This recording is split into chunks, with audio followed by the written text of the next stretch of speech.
Donald Trump is back. Well, not back in the White House, thankfully, but he is certainly back on our screens.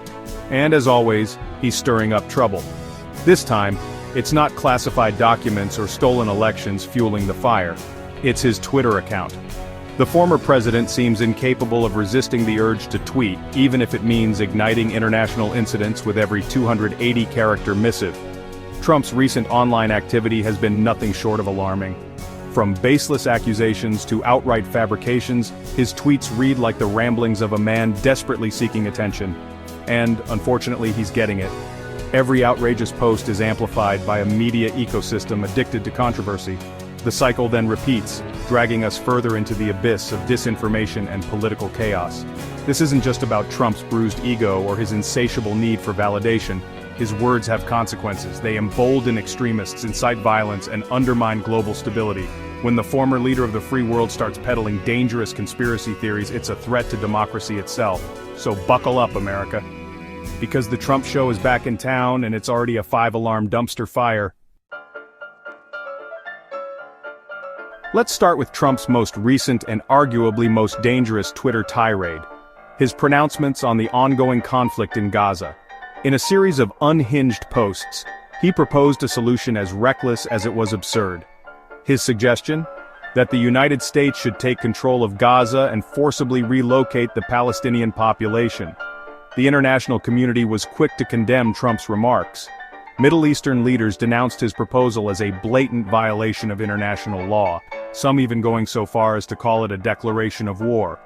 Human rights groups were equally appalled, labeling it a call for ethnic cleansing.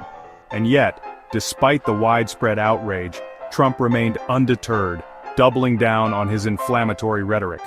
This isn't the first time Trump has inserted himself into the Israeli-Palestinian conflict, and it likely won't be the last. Remember his disastrous decision to recognize Jerusalem as Israel's capital? Or his unwavering support for Israeli settlements in the West Bank? His actions have consistently inflamed tensions and undermined any hope for a peaceful resolution. With his latest pronouncements on Gaza, Trump has once again proven himself to be a dangerous demagogue, willing to exploit human suffering for his own political gain. Moving on from the Middle East, let's turn our attention to another Trumpian tall tale.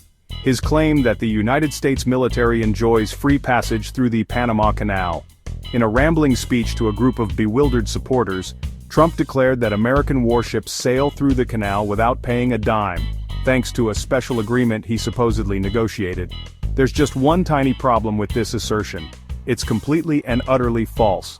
The Panama Canal Authority was quick to set the record straight, confirming that no such agreement exists. In fact, the United States pays tolls just like every other country that uses the vital waterway.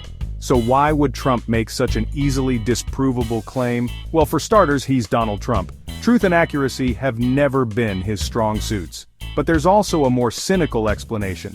By inventing a fictional narrative about American dominance over the Panama Canal, Trump is playing to his base, feeding their nostalgia for a bygone era of unchallenged American power. It's a dangerous and irresponsible game, one that undermines America's credibility on the world stage. Section 4, Media Manipulation and the USAID Accusations. Trump's disdain for the media is well documented.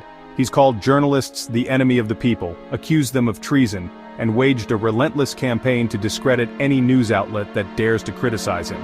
But even by Trumpian standards, his latest attack on the press is particularly egregious.